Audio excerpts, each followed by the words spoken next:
I'm just going to talk to you about the feet.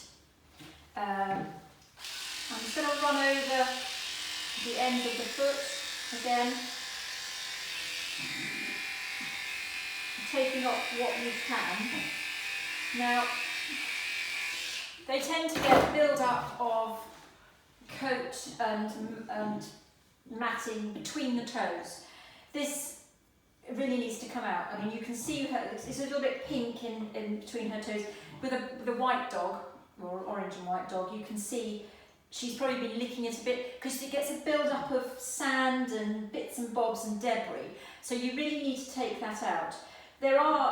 You can clip there. I mean, I would feel comfortable doing that myself, but I wouldn't recommend a novice to clip between the toes. So what I've done, I've got my finger underneath and I'm pushing up between these two toes to separate the toes. Can you see that those toes are separated now? And I could use a comb just to kind of flick out the coat there. And then using my long scissors, I know they're long, but it looks scary, but it's not, because the point of the scissors is well away from the foot. I then just go between the toes like that, and go over the toe, around the toes as well, but keep the point of the scissors well out of the way. Flicking it so that you lift the hair so you can see, so it's obvious which bit of the hair to remove. I know, you can do it like that. Between those two, again I've got my fingers between the toes from underneath and come up like that, and just carefully take the hair from the side of the toes. Sometimes you'll find there's a big build-up of matting there. Just try and get underneath it.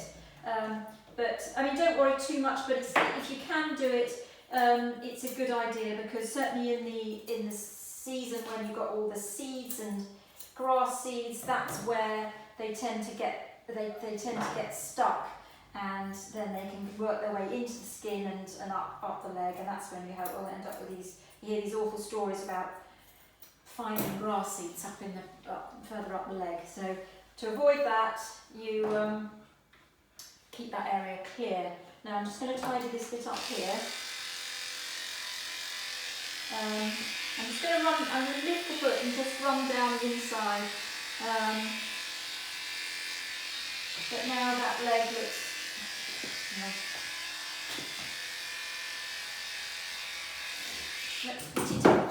pretty tidy. Okay. So nice tidy foot.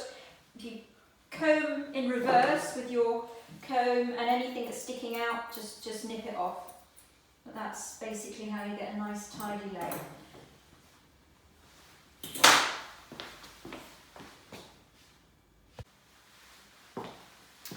So I have taken the other side off the same.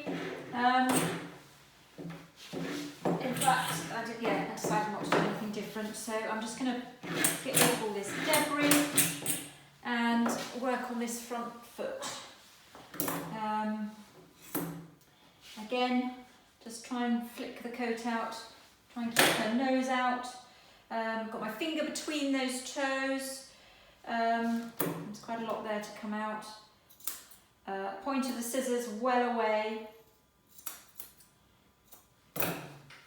You can see all that needs to come off. Good girl.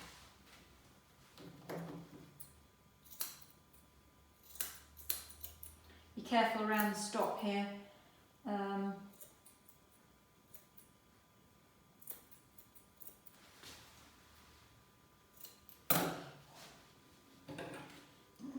I know. Okay, and you see that bit red there? She may have been licking that, I don't know.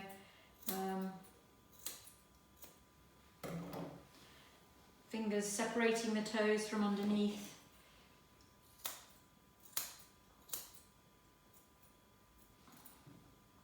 And the other side. I know. Nearly there.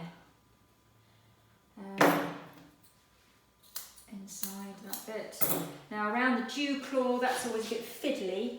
It's difficult for you to see from the camera, but I've got my thumb on the dew claw, but I've pulled out the hair from underneath it and around it. As I say, they get very sensitive around the dew claw area, but if you literally hold it or put your thumb on it, then you're not likely to catch it with the scissors or do any damage. So, okay, there we go. So again, flick it up. Any bits that are sticking out, take them off.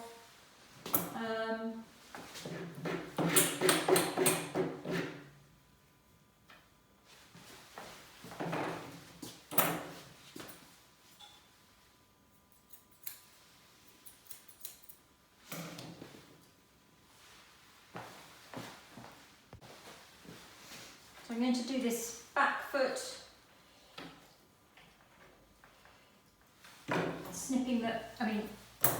combing the hair away from the end of the foot. I've missed that bit, as you can see.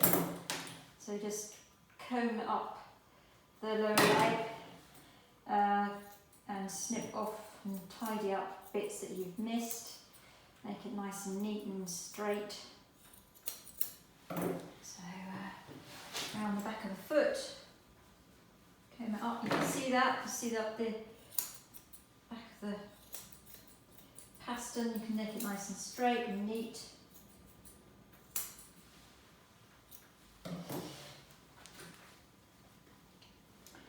Fingers underneath, separating the toes.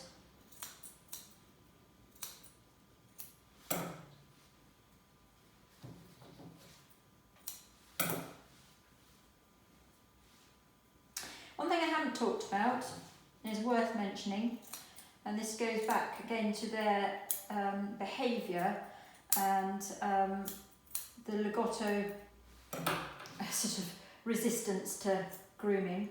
I get people coming in here with their young puppies with a load of treats, and they sort of, as soon as the puppy starts making a fuss, they start getting the treats out. No. What you're doing is rewarding that behaviour.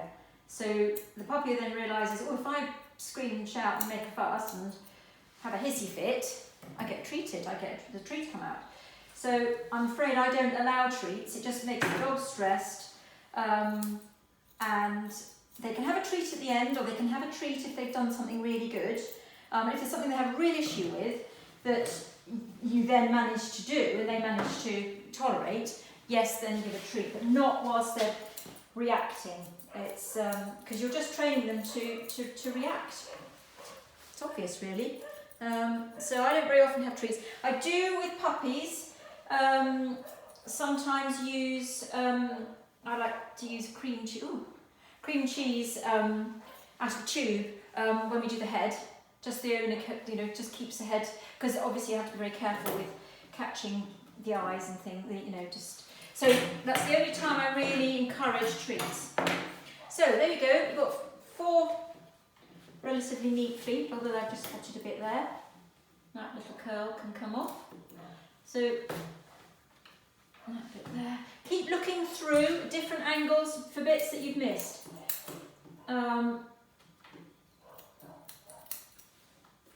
There we go.